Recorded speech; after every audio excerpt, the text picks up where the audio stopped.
While the whatever hit the building crashed in the north side of the North Tower, we see flames coming out of the east side, facing Queens and Brooklyn, if you will.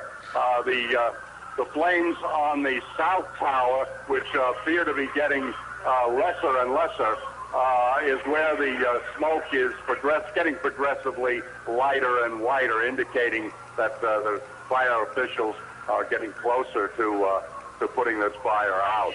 All right, Ali, thank you. We are now told that the FBI had been investigating a plane hijacking before these crashes took place. So there is the possibility that perhaps one or more planes were hijacked out of one of the local airports and then taken and directly flown into the World Trade Center, smashing the buildings themselves, and Lord knows what carnage took place inside. Jim, can you put out a note, or maybe I will myself? People have been coming up to me to try to reach their family and friends and relatives to tell them that they're okay. We ought to put it out that no one that we know of was hurt on the ground or in any place around the building, that this outrage appears to be concentrated on the buildings themselves. So anybody who has a relative or a friend in Lower Manhattan, they're not likely to have been affected physically by what happened here. All right. And obviously, that is in the middle of the work day, and perhaps there is some significance that it is a primary election day. I don't know.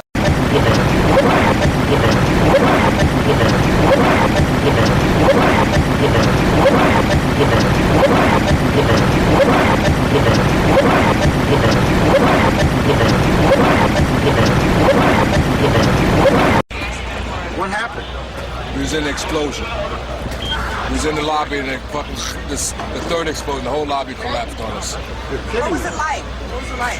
Horrible. It's like hell. You don't want to know. The whole building just collapsed on us inside the lobby. Is that a secondary explosion? Yes, it was. That was the Yeah, definitely a secondary explosion. But we was inside waiting to go upstairs, and on the way upstairs, the whole fucking plane blew. And we just collapsed on everybody inside the lobby. Similar to the first tower coming down, secondary? I don't know about the first one, but I know the second it was terrible. Then there was a third one too after that one.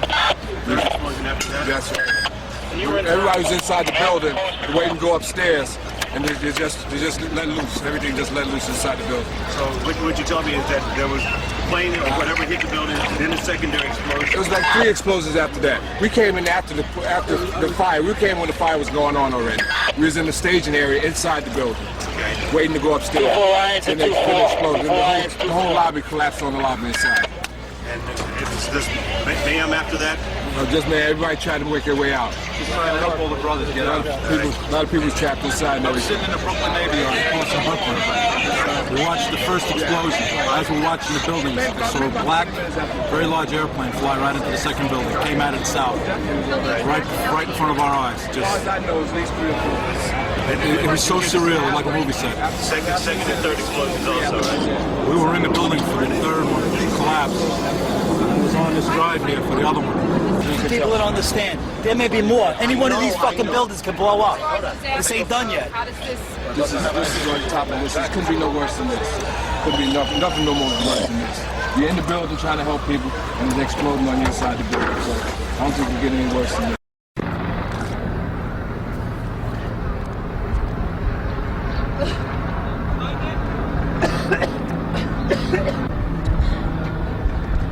Can you tell me what happened? What'd you see? I saw windows coming out of the building and the ceiling falling on the floor where I was walking. That's when we started heading for the exit. And then we got downstairs. We got to the first floor from 82nd floor. And all of a sudden there was this big explosion. I don't know if everything went just like what you just seen. That's what we went through before we came out of the building. Then when we get out the building, then another smoke cloud came. Better go through that smoke cloud. Mom, I just want you to know I'm all right. I don't know what else to tell you. We came from the 82nd floor, and I don't know what food was on. I don't know. I hope to God you're okay. That's all I can say. I don't know what. We saw a shadow. It looked like a plane. Next thing we know, it was boom, boom, and the floor started shaking. And then we saw debris fall down, and next thing we know, we had to get out of the building. We stuck on the stairs for a while. We finally got down to the lobby. Then we get to the lobby, it was this big explosion. I don't know what it was. It's just a cloud, just like what you just saw. Big cloud of smoke like We that. thought we escaped that. We escaped, and then we wanted to come out and run we to saw a wall of clouds like pyroplastic. It was heading toward us. That's when we started running. I thought we'd be able to outrun it, but we couldn't. It was pitch black. It was like a comet just hit the earth. Like a comet. Yeah. Look at this. Look at this. Look at it.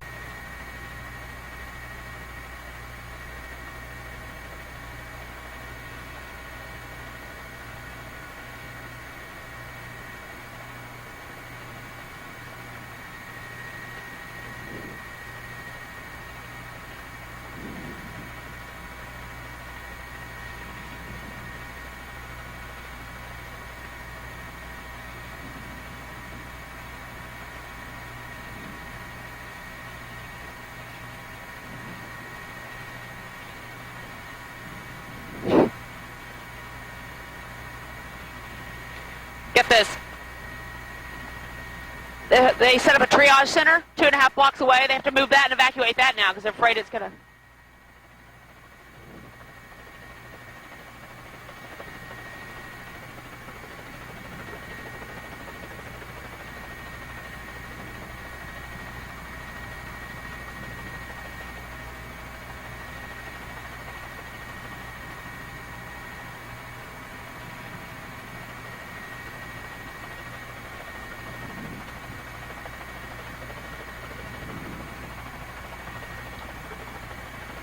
There it goes, it's going. It's going down now, it's going down now. There it collapses. Oh.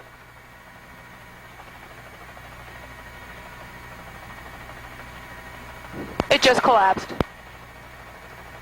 Oh, those poor people. Oh, God.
That I'm sure you can't show everybody, but this goes back to 9/11. We don't want to go to John Kennedy yet, because what you have to say about 9/11 is a photograph of one of the towers, and after the plane hits it, I don't know what the time span is there, but that's when it's alleged to be collapsing. It's an hour or two after it was struck. But Jesse is a detonation specialist. What was your specialty? Well, I'm a member of the Navy Underwater Demolition SEAL team, and we know how to blow things up. All right, so in this particular photograph, what do you see? Well, in the photograph, I carry it in my wallet, and it's a photograph of one of the towers as it collapses. And when I professionally look at that photo, that is not a collapse, that's an explosion. It's not collapsing, it's exploding. You're saying the building was wired, or what do you see? Yeah, I'm saying that they were brought down. We also, when I did my show, we have a tape that the BBC wouldn't allow us to use. And it's a reporter talking back to England, London. She talks for 7.5 minutes about a third building that has fallen. We all know World Trade. Well, many of you maybe don't know. A third building went down that day. World Trade Center Building 7 collapsed that afternoon. It was not struck by a plane, and it went down 49 stories in 7 seconds. That's as fast as I used to free fall when I jumped from an airplane. Now, basic physics tells you when a moving object collapses or hits one that's not moving, it's going to slow down. How does something slow down when it collapses in 7 seconds? It collapsed at free fall speed. Well, she goes on for 7.5 minutes and then ends it. Well, the problem was this. On the tape, there's what time it is. It's at 4:50 in the afternoon. And while she does this whole 7.5 minute report, Building 7's right behind her. It hasn't collapsed yet. It collapsed at 5:20, 30 minutes later. We wanted to know who told you it collapsed 30 minutes before it did. Does anyone like me find that a bit intriguing? How could someone report on a collapsed building before it collapses without someone knowing it's going to? And how would they know it was going to? This building wasn't struck by a plane. This building's the farthest one out in the World Trade Center complex. Other buildings were damaged 10 times worse. They didn't collapse.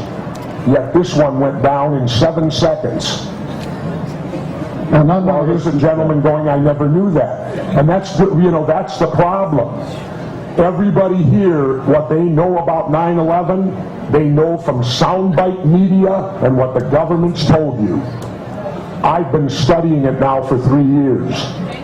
And there's a lot more to it than what soundbite news has told you about. How are they able to keep all this quiet? Well, who's going to admit it? Somebody wants to admit to first-degree murder? Or participating or having knowledge of? Remember, if you're a conspirator, it doesn't mean you have to pull the trigger. It means you know about it and you're as guilty as the guy who does pull the trigger. And so, who's going to come forward and say, well, yeah, I was part of that? Well, it's not going to happen. But if you apply a little common sense, use a little logic, and take your emotions out of it, and look at it from a logical, unemotional position, well, I'll give you another quick example. How many are aware of the Huffington Post? Well, the Huffington Post, Ariana had been on my case for 2 years to contribute. So I finally did. I wrote an article for it, and within 2 hours, they printed it and posted it for 2 hours, then they removed it. And they censored me. The Huffington Post censored me because they said, we don't do conspiracy theories. Well, what I wrote about was not a conspiracy theory. What I wrote about was something mainstream media failed to cover. And that was that in San Francisco, I believe it was 1,000 to 2,000 architects and engineers signed a petition demanding for a new investigation of 9/11 because these architects and engineers stated unequivocally the building could not come down the way they told us. Now, that's not a conspiracy theory. That's an event that took place in San Francisco. Why should I be censored over something that happened? So that's what you deal with. Where did the censoring come from, do you think? Well, whoever runs the Huffington Post. I don't somebody know. bigger than that. I haven't written for them since, and wait till I run into Ariana the next time. Let's go to...